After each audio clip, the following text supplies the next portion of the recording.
Welcome back to Gut Feelings Life Unfiltered.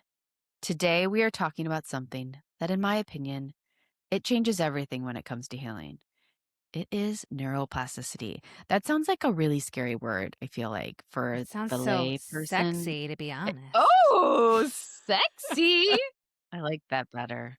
Let's not say scary. Let's say scary sexy. Sexy. So the idea that your brain is not fixed. It's so cool to me. It is not set in stone. And more importantly, the patterns driving your symptoms are not permanent because so Right. many people we work with feel stuck in that chronic pain and their gut issues, their fatigue, anxiety, hormone imbalances. And then they start to believe this is just how my body is. But what if part of what was happening, it's not just biochemical, it's actually neurological. I think this concept is so cool. And I feel like when we learned anatomy, there was a lot of like, this is the brain. This is what the brain is. Yeah. And the fact that like we're like turning that on its head and like literally And that it's even, yeah, it changes until the day we die, which is like, they wow. used to think that like after what, like 25, like your brain Yeah. stopped, like, but it can change until we die, which is like so exciting to Oh, hear. I that yeah, because you know what's so interesting is like when my grandma was the end of her life, she went into it like an assisted living home and they were like games and like yoga. And she went from like kind of being this weird, not weird, but like a loner, like somebody who did only hung out with her kids and maybe sometimes her grandkids and sometimes her great grandkids, but for the most part was alone a lot. And then she went into this home for the last like 3 or 4 months of her life. Like she was a different person. And she was almost 90. Like, that's that community and the activities, she's like, "Oh my god, I'm breathing." Like, I'm doing yoga and I'm doing whatever. So, it is really interesting that, like, at any age, you really can rewire your brain. Yeah, and I had learned about I did a brain chemistry seminar 2 weekends ago, and we, like, talked about the neuroplasticity aspects of the Yeah. brain, and it was just so exciting. Oh, So, yeah, cool. let's break down what neuroplasticity is, like, simply because, it's such a sexy word, we have to, like, break it down simply.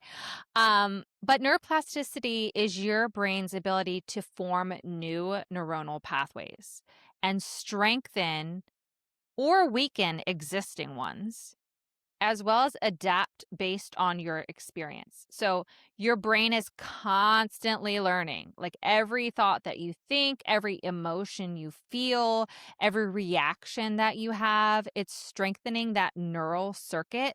So that's why, even too, when you're doing like a meditation and you're adding in a lot of these senses, like you're really feeling the emotion in this meditation. You're really Yeah. sensing things. You're really seeing, not only seeing, but the emotional aspect is you're really wiring that circuit to like almost like ingrain it in. So you can change so many of these things even just based on your thoughts and your emotions alone, which is crazy. I love that you brought that up because, um, I even just like us okay, this is kind of I just read this book called The Science. I can't think of the author right now, but she is a some kind of like neurosurgeon, I forget, but she had a huge loss. She lost her partner, and so she was in like a really serious state of grief. And but she talks about how even like essential oils, like adding in like lavender or like mint Yeah. or like going outside and getting really close to a leaf on a tree, Yeah. like, looking at a tree, looking at the bird in the tree, what is the bird doing, like, looking at things and from a different perspective and a very, beautiful perspective literally changes your brain chemistry, and she's a neuro specialist, surgeon, like, how cool is that that, like, that's how she rewired her brain after a trauma, and I know after I lost my husband that I was in a state of fight or flight. It was really, really hard. But over time, as I was looking at like the bird in the tree and smelling the flowers, literally, like Yeah. things started to change for me. I could feel my brain saying, okay, we're safe. Like you're Mm. okay. So it's And really that's a cool concept. Yeah, and that's also that thought that neurons that fire together wire together. You might have heard that, where it's a concept that first was described by Donald Hebb, and it's the foundation to understanding how these patterns can become automatic, basically. Okay, so what this means is if your brain has learned that pain, stress, hypervigilance, fear responses, those pathways can become so ingrained, deeply ingrained in your brain. But the sexy part of all this is that they can also be changed. Like Yeah. you're not set in stone. You are not the trauma that you were experienced. You are so much more than that. You're so much more than the pain you're going through. There's so much more than the loss that you've gone through, so you can rewire the brain. Oh, yeah. And and your brain can create symptoms. So this is kind of like where it gets really interesting because your brain's primary job is not to make you happy, unfortunately. I wish But it it was. is. I know. I wish you just made me happy every day. But it's to keep you safe, which is what we talk about all the time. So how connected that is to your nervous system. Like it's constantly scanning for danger, threat, unpredictability. And when it perceives that threat, it activates a protective response. And these responses include pain, inflammation, digestive changes, fatigue, or immune activation. So it's interesting that all of these things again are so interwoven and so connected to each other, but the fact that we can rewire them is very exciting. Yeah, and those symptoms are very real. Like, they're not like, your brain's not just, like, making them up. It's just defense it's a defense mechanism, it's a safety mechanism, and we talked about Dr. Sarno on one of our episodes before, that's he coined the diagnosis TMS, and it's essentially like your unconscious mind is has anger, has rage, and it may come out through pain. It may come out through digestive, like autoimmune. It may come out through other things to kind of to deter you from feeling certain feelings. Yeah. It's really Yeah. interesting. So, yeah. And like you said with the pain, like pain is a protective output. Yeah. So, there is growing research showing that pain is not just a tissue issue. So, a lot of times, immediately when we have pain, our thoughts are to, oh my gosh, there's damage, like something is torn or something, is seriously wrong in there. Like immediately, that's kind of what we think in our mind. But researchers like Lorimer Mosley have demonstrated that the brain produces pain when it perceives a threat, not just a physical injury. So those threats can come from even made up perceived threats that we may feel in our mind, that or emotions like Melissa was saying, like the emotional suppression. When we suppress these emotions that we have, we're not feeling them. That is a threat in our body where eventually we may feel physical pain, and it is real pain, but it's not from a tissue that's torn or damaged. No, and you know what? So when somebody injures them, when I witness somebody injure themselves, I feel pain. It's very weird. Like if I witness the trauma or the accident, and my son is very similar to that. Like when one of his friends are really upset or very, very sad, he will start to cry. Like he's taking that on. So like the fact that I feel pain when I see somebody else in pain, which is Yeah. really kind of messed up. But it's like I didn't get the injury. Yeah. Hey, Why am I feeling you can rewire that. I can rewire that. I that would be very nice. Yes. Yeah, so what this means is that you can have no structural damage. You can have normal imaging. Like we see this all the time where like patients think that they have something seriously wrong with their back. We do imaging and the imaging does not correlate with their symptoms at all. But again, like we said, it's still real pain, and it's because the brain has learned that this area is dangerous, and it can be from so many different sensations, or inputs into the system that have created like a threat. Like even me, when I had my back injury and I didn't bend over, like, even just the fear of bending Yeah.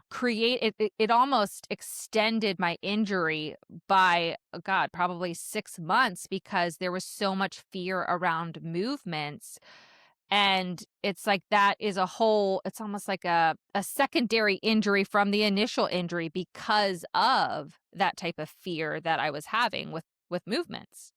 So interesting. Like I was noticing, so I'll go out and like Levi will ride his bike and I'll run alongside him. And I've noticed that I'm so guarded when I run. I didn't notice that before. So I'm trying to like, when you see little kids playing and they're just so free. They're just free. Yes. They fall down, they get back up. They're moving, they're doing these dynamic movements side to side, up and down. They're jumping. Like we over time stop doing those things because we're scared. And so then now I'm like, why am I running like a robot? Because I'm so scared. That's when I have an injury because I'm running like a weirdo. I'm trying to protect myself. So I guess I'm just Yeah. piggybacking off of what you said is that like when we're just not free in our body to move and express ourselves, I Yeah. think like we develop some of these pain patterns as well too. So Yeah, it's and we see that in the chronic low back pain yeah, patients, in even pelvic pain like I also had, or tension headaches like Melissa had, yes. or a lot of our patients with IBS, whether it's constipation or diarrhea, like these often have strong neurological components where it's not from something seriously wrong with the tissue itself. I It's know. yeah, it's crazy. It's so hard to be a human. Because, like we're not saying that like if you fall down and you tore a ligament, like full on, it's Yeah. obvious. We're not talking about that. Mhm. We're talking about chronic stuff that you're like but you want an explanation and you want to image. You want, "Oh, let's get an MRI. I want to see what's going on in my low back pain that I've had for 20 years." Well, Yeah. yeah. Okay, so let's talk about the stress brain, like that whole loop. That stress, you have the brain, and then the body, all that whole loop that works together. Let's connect this to what we see in like our patients. So if someone has lived in a state of stress, chronic stress, maybe some perfectionism. They have to make sure everything's right, everybody's taken care of, people pleasing. So they abandon themselves. They put other people before themselves. They don't say yes when they mean no. They don't say no when they mean yes. They let people say the things that they want to say and they keep it all bottled up, and they don't express themselves. And then obviously emotional suppression, which I'm talking about. Yeah. Their brain has learned like the world is not safe, people are not safe, activities you do are not safe. Like, I even remember doing this, like, where I was like, well, every time I do this, I get a headache. And then it just like every time I did, the list was so long. Oh, god. So then you And it was stop doing all these things. everything, Yeah. everything. It's the And it's same thing as food. Like, you yeah, stop eating all these foods because you think it'll cause a symptom. You stop doing all these activities because you think it'll cause a symptom. yeah. It's Yeah. just because you don't want to feel pain. You don't want to feel uncomfortable. But sitting with sometimes the uncomfortable emotions around it and asking yourself like, I get these headaches all the time. I get them a lot when I do this, but not even that, just like what is the feeling that I feel? What am I feeling in my body? What am I not thinking about? Like, and this is where journaling is so beautiful because I feel like the people that are listening are like in their heads. And Yeah. so when you can get it out on paper and just like and then burn it after, like, I God, if I die, Jenny, come to my house and get all of my journals. I'm not kidding. Nobody can read those. I would look psychotic. God. I'm serious. That's your first task. I'm putting it in my will. Maybe when we turn, like, 70, we'll just, like, purge our journals Ooh, and burn let's do them. it. We could do that. Like when I moved to We could Florida, do that yearly, actually. let's just do it here. Let's do it. Oh my God. Yes. Do you have like access to fire? I don't. I We could you probably do a know, fire in your we'll backyard. just get a little fire pit, get that thing going. Yeah. Let's do it. Okay. Anybody who wants to come, meet us. Journal burning party. Journal burning because nobody needs to see that shit. No. But yeah, do it. Like get a journal and write it all out because you can't keep it inside. You can't keep it in your head, and not everybody needs to hear all of your thoughts. No. So, you just it's good to get out. So I think that's a great way to express your emotions and also like methodically kind of come up with how you're feeling. Yeah. Yeah. No, I mean, and then a lot of this, like Melissa was saying, the perfection and people pleasing, emotional suppression, that's going to lead to like an overactive amygdala. I know we've talked about the amygdala. That's that fear center in your brain.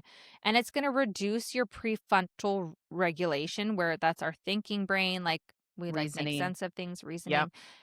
It's going to dysregulate your HPA axis. That's talking about the cortisol rhythm, your communication to your hormones and your ovaries. Like all of that gets dysregulated when you're kind of living in this stress brain body loop that we talked about.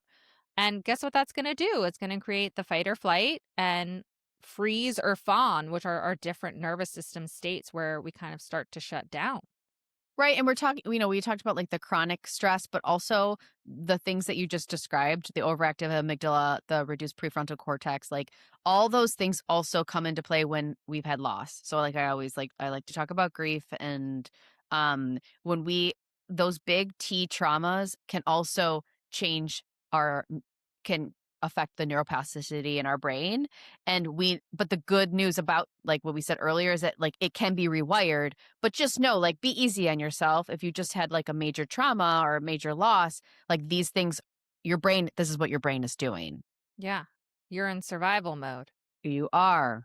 And it affects like a lot of downstream stuff. We always like to talk about like the whole system. So it's going to affect your digestion, the complete hormone disruption, immune dysregulation, and then increased inflammation. So those are the things that it can affect if you're in this kind of like state, right? Yeah. Yeah, I mean, like, even when your life looks calm, like we mentioned, like, a lot of people they don't feel like a fight or flightness or anything. They're like, everything's fine. But the brain can still be running on old programs, which are these neuronal wirings, like even our subconscious mind. And we kind of need to look at some of these causes to these symptoms that we're having, and how can we like even rewire the brain or create a different pattern for the brain. So let's talk about how we can actually do that. And patterns are created through repetition. Like for me, like I have to read things and hear things a million times. That's just how my brain works. It's like I wish I could just listen to it one time and I would know it all, but no, it's repetition 100%. Even just like the gym, like when we think about a muscle, it's repetition. All of this is just the reps that we can do. But also it's emotional intensity. So when we do some of these things, like even with me and my back injury, like there was a lot of emotion with bending or moving because that pain was so severe that I had.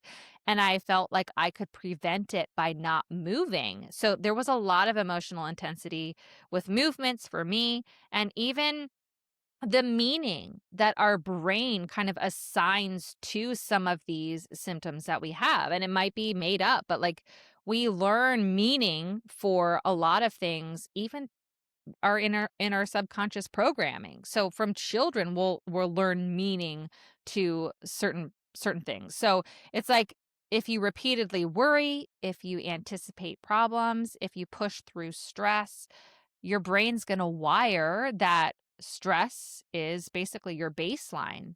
And over time, it becomes automatic and subconscious, like it's just in there. It's how it lives, and that it's actually normal to kind of have these feelings, have these patterns where it's automatic basically.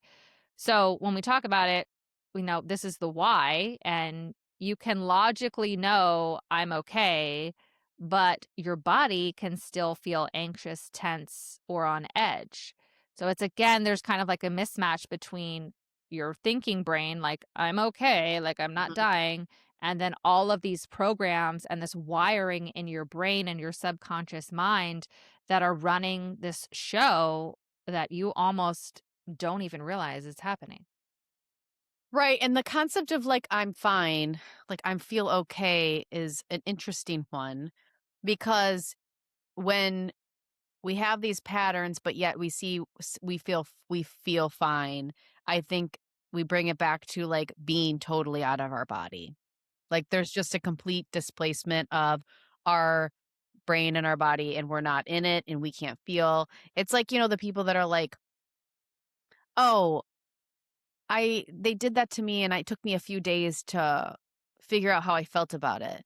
It's like, well, you shoulda, like, in that you should be able to feel how you feel in that moment. What are your cues? Yeah. How does your body feel? Does your shoulders get tense? Do you feel like you're clenching your jaw?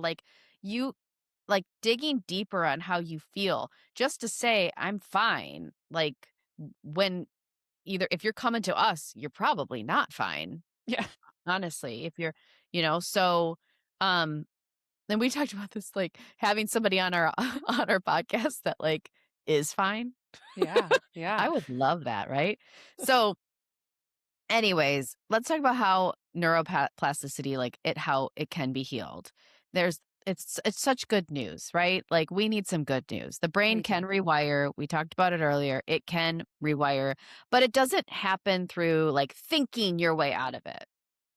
You have to have these new experiences. You have to start trusting yourself over time again. You have to start paying attention to your patterns and just observing your life. Um, but it does take time. So what rewires the brain? This is like a great question. Again, it's the awareness, the noticing the patterns, interrupting the pattern when it's happening. So instead of like getting on this loop of like, I'm in fight or flight and I'm freaking out, you pause, you breath, you breathe, you slow everything down. That's what I just like love about healing is like the ability to slow everything down. Do you feel like you can slow stuff down more so now than you did? Yes. And like the awareness, like you said, like that's the only way we bring these subconscious thoughts into awareness is Yes. periodically throughout the day, just and I heard somebody called it your non-judgmental observer, like bringing her online and just having her observe some of these thoughts, some of these patterns, some of this programming that we have, and non-judgmentally observing it and just being, oh, isn't that interesting? Like I am having this thought, and you don't have to fix it again, but pausing and observing it and shifting your attention and honestly, like making it safe, like how you might feel like some stress from this thought. Like, how can you make it safe in your body while still having that thought? So it's not like you're trying to change the thought, like, I need to not have this thought because it's in there, it's programmed in your Yeah. subconscious. But like, how can you still feel safe with that thought in your body and doing these things that we talk about, the breath, the feeling your feet on the ground, like all the somatic stuff that we talk about that we're going to do another podcast on as well. Yeah. It's a really when you start to slow it down, when you start to observe like that, there's so many benefits to it.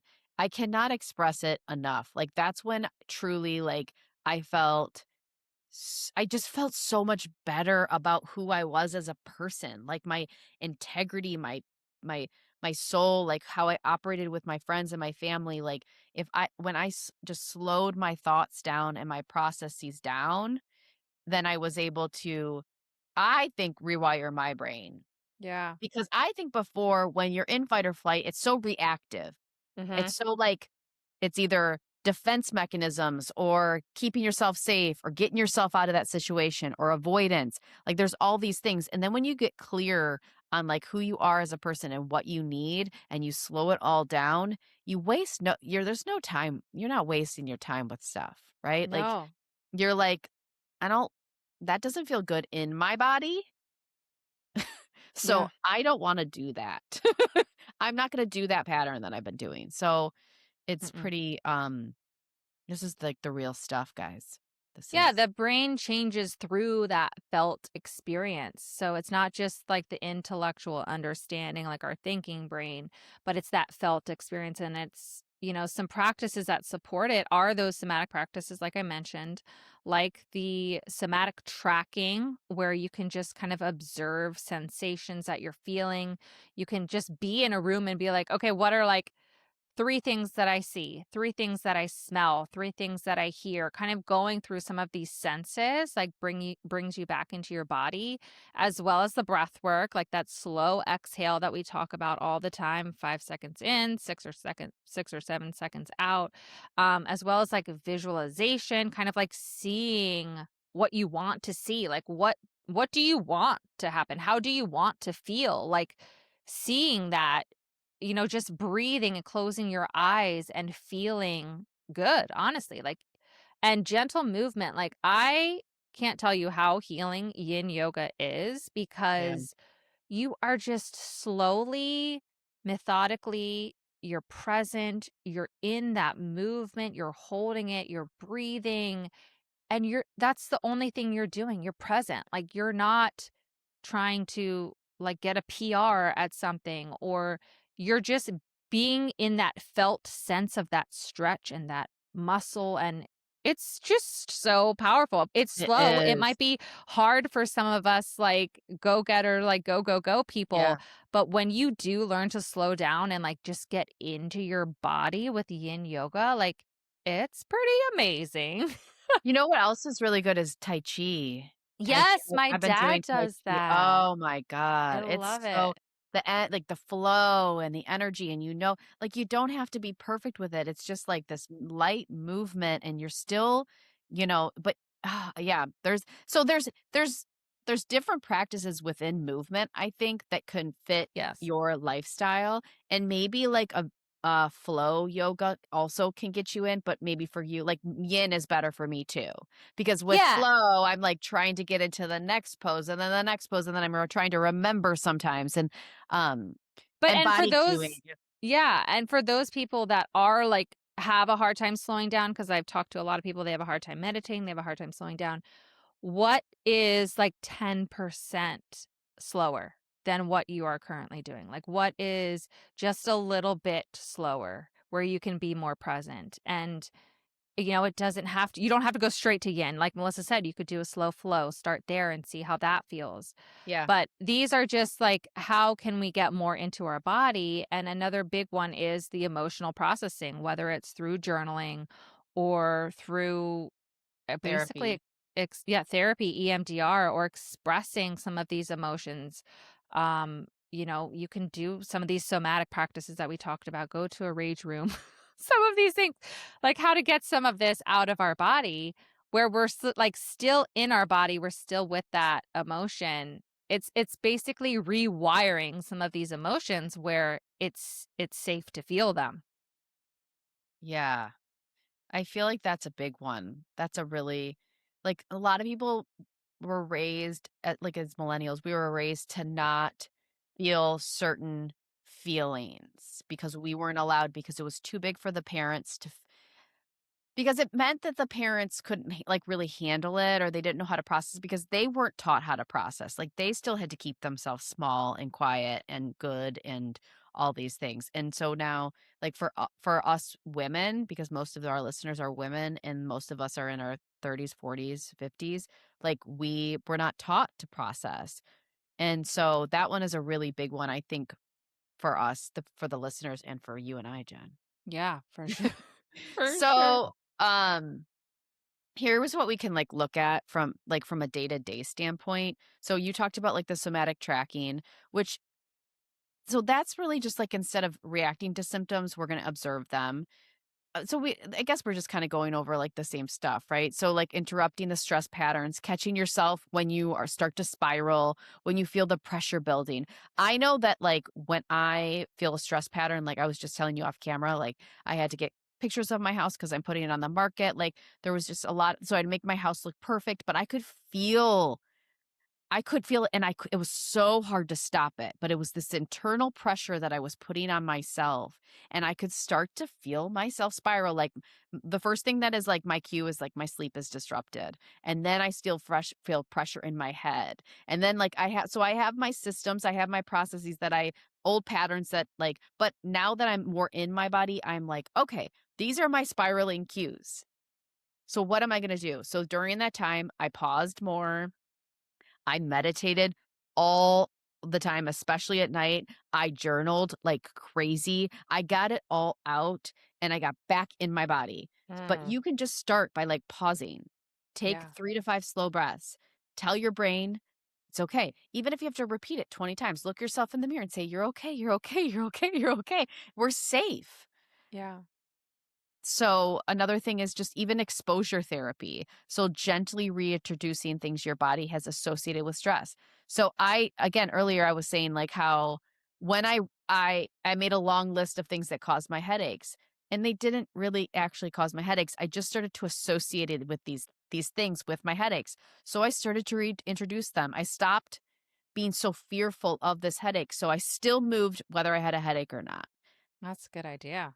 Right? Because then I have this pain pattern of like movement means I get a headache, and that's not true. Yeah. That's not true. And then certain foods, like reintroduce the foods that you were so scared of. Little by little, you can just start to acknowledge that like these foods are safe. This is safe for me. And then or situations, just exposing yourself to situations that you used to deem as stressful or not safe to be at but, like, you're doing it in a very controlled and safe way. It's exposure therapy, Yeah. essentially. Yeah. And then there's visualization. So you want to visualize safety.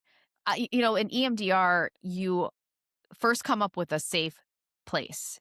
So you think of like a place in your mind, you can always come back to it. So mine was always this there's a hill that I used to run at as a teenager, and I felt like it was the highest point in my city, and I could look over the city, and it was so cool, and it was like this one tree. So I like every now still I close my eyes and I imagine myself there. That's my safe Mm, place to just bring me back to center. It helps me kind of like find my like beacon. Um that. yeah, and there's other ways you can visualize. Just think of what fits for you, but this all can shift these neural pathways. Yeah, I mean, it's not about your symptoms just being in your head. Like, this is your brain being incredibly powerful, guys. Like, our brains So are powerful. amazing. Yeah. And your body responds to the signals from your brain. And honestly, those signals can be changed. Like, it does take some work, it does take some basically intentional things that we can do, but it's amazing that we can rewire our brains. So, I mean, if you've been feeling stuck and you want to consider like this is like something that you could look at to help with your healing, your brain just learned these patterns to kind of keep you where you are. So the best part is that you can change them. Yes. It's so amazing. It's just like the concept the brain is so our bodies are so beautiful and they all everything has a purpose, and it's so cool that we can start looking at our patterns and we could totally rewire them. Like, I hope that this episode resonated with you because I know if you're a human on this planet, it should. And I want you to share it with somebody who needs to hear this because there's a lot of people that maybe are not ready to, but they're thinking of like, it's a process to get to this point, to hear this episode and think, "Man, I'm ready." But it could be just the thing that, like, lights the fire under their ass to, like, get them to start thinking about, "What am I been telling myself? What kind of life am I living? What kind of life do I want to live?" Yeah, Because this is work but it does work, and it changes everything for you. it does. So, Yes. Love thank you it. so much for listening. We will see you on the next episode. Take care, ladies. Bye. Bye.